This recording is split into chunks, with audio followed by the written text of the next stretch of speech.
So, hello mga Megs! It's me, Rosette. Ayan, for today's video mga Megs ay magdi-day off ako. So, dito kasi ako ngayon sa Wanlin. Siyempre, dito ako nagtatrabaho. Then, doon tayo punta sa Chayi. Ayun, so dahil sa Chayi yung destination natin na mag-day off kasama yung ating kapatid. So, dahil siyempre, birthday natin. So, siyempre, gusto ko nang mag-enjoy din ng bongga. Ayun, so balak namin kasi punta sa Tapping Bridge. Yan yung pinaka malayong bridge ng sa destination sa Tapping Bridge sa Chayi. Ayun, sobrang ganda talaga dyan mga Megs, as in. So nagmotor lang talaga kami mga Megs dahil gusto ko na mag-enjoy syempre, 'di ba? Dahil birthday natin, kailangan enjoy tayo very very much mga Megs. So nagmotor kami ng kapatid ko, buti na lang may motor siya, 'di ba? So actually, dito sa Taiwan, pwede kang kumuha ng motor mga Megs. Then syempre, license, though medyo mahirap yung pagkuha ng mga license nila dito, syempre, 'di ba? Hindi ko rin maintindihan mga Megs, iba talaga yung nila, patakaran nila sa daan, pa sa Pinas. Oo, nalilito rin ako mga Megs. So, ganun. Buti na lang, no? May motor yung kapatid ko. Ayan na nga mga Megs. So, grabe. Sobrang layo talaga mga Megs. As in. So, alam niyo, naka-experience kayo mga Megs na makapunta sa Bicol. Diba, dadaan talaga yun mga Megs sa bituka ng manok mga Megs. Grabe, times 2 talaga yung daanan mga Megs. Sobrang layo. Then, syempre, yung daan, syempre, sobrang tarik mga Megs. Kasi, kung hindi ka mag-iingat mga Megs, ay bahala ka, magdasal ka na. Ayun na nga mga Megs, grabe yung daan talaga mga Megs. Actually, yung pagpunta ng kapatid ko dyan ng una, may mga kasama siya. So, dahil dalawa lang kami, nagano kami Google Map kasi nga, yun na kami, nakalimutan niya na mayroon na siyang memory loss. So, kailangan namin mag-Google Map mga Megs. Buti na lang yung Google Map nakisama sa amin. Ayun na nga mga Megs.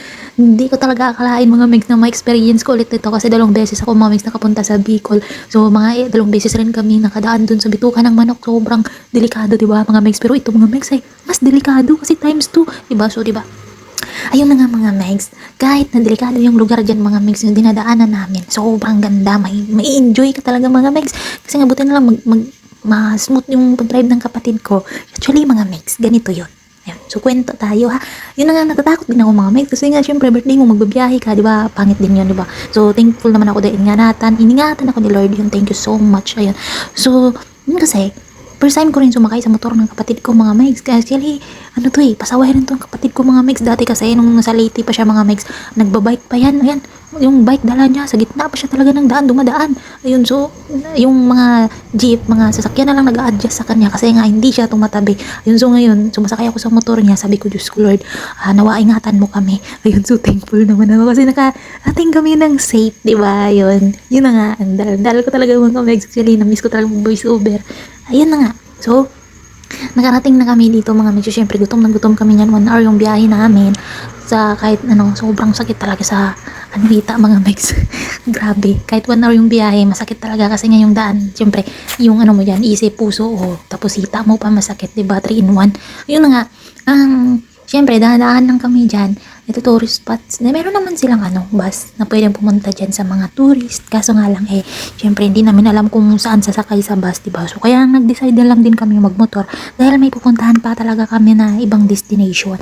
Ayun. Sa wakas, nakarating na kami mga Megs. Sobrang grabe, kapagod. Uy, yun na nga mga Megs, kami na merienda muna kasi nga nagutom siya. Ako din, nagutom rin ako. Buti na lang mga Megs, may dala siyang mga prutas, apple, saging, itlog, ano pa ba yung dala niya? Nagdala pa siya ng ng kanin. Dun yung ulam daw yung pinakbet, sayang hindi ko natikman kasi miss ko rin yung pinakbet, diba?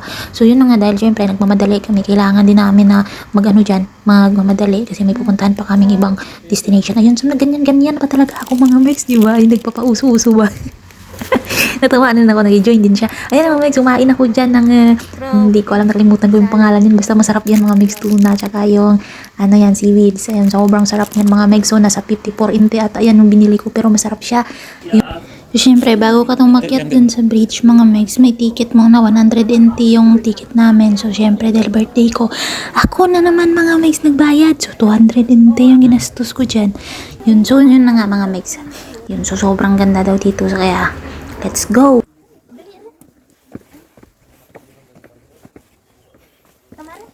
Hindi, nasa baba.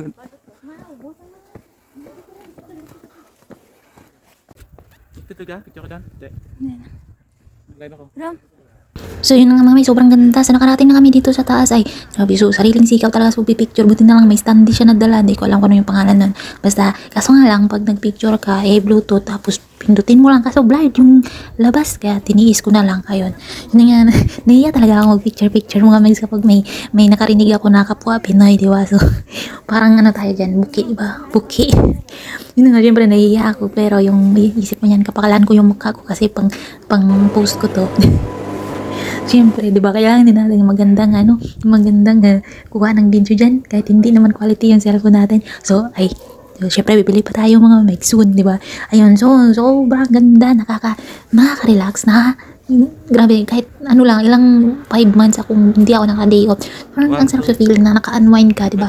So, kailangan din natin mga migs lumabas sa, sa workplace natin, di ba? So, nakaka-stress, nakakapagod, kulang sa tulog. Ayun, so, tama lang din naman sa kain, okay lang din naman. So, kailangan din natin na mailabas lahat ng mga stress sa utak natin kahit isang araw lang. Ayun, so, buti na lang din, di ba? Linggo, wala rin trabaho yung kapatid ko. Actually, factory worker siya. So, okay lang din talaga sa kanya na mag-day off sa linggo, di ba? So, buti nga pumayag siya na sinamahan tayo mag-day off. Ayun, so, dahil ako lang talaga mag-isa mag-day off mga mig. So, nakalungkot naman. Ako lang mag-isa mag-day off, di ba? Birthday ko pa naman. Ayun na nga mga mig, sobrang saya namin yung dalawa. Ayun, so, nakikisabay rin siya mga mig. So, di ba? Thankful din ako niyan kasi may kapatid akong mabait, mapagmahal. Pero mga mig, so, totoo lang, nag-aaway kami niyan kapag sa chat lang. Sa chat na, example, tapos na yung day off niyan. Hindi kami nagkikita. Ayan, so, ilang linggo, kanyan yan replyan. Tapos hindi pa kayo magkaayos sa chat, 'di ba? Ganyan talaga magkapatid. Actually bunso ako. So siya yung bunso sa lalaki. So ako syempre ako yung pinakabunso. Syempre ako yung masusunod. Ako yung dapat naintindihin, 'di ba? Charot. So actually mga may totoo lang. Naglabas talaga ako ng sama ng loob din sa kanya. Sabi ko pagdating namin diyan, sabi ko, "Ay, alam mo sa totoo lang umiyak ako kasi ilang days kitang tinanong kung sasamahan mo ako mag-day off. Hindi ka nagre-reply." Sabi ko sa kanya. So sabi ko parang birthday ko lang ako kasama, nakakalungkot. Ayun. So niya rin ako. Sabi niya, "Idi, sorry, happy birthday." Mga migs, ayan. Basta mga migs, nag-enjoy kami dyan. So thank you so much mga migs sa panonood ng aking mini vlog. Ayun nga mga migs, siyempre pupunta na kami yan sa next destination namin. So nakakapagod maglakad pero okay lang, at least enjoy. So 1 hour na naman yung biyahe namin pabalik mga migs. Actually yung pabalik namin 1 hour din. Papunta dun sa next destination namin sa Jordanis. Ayan, so parang nasa Europe ka rin. Ayun na nga. So, let's go mga migs. Thank you for watching.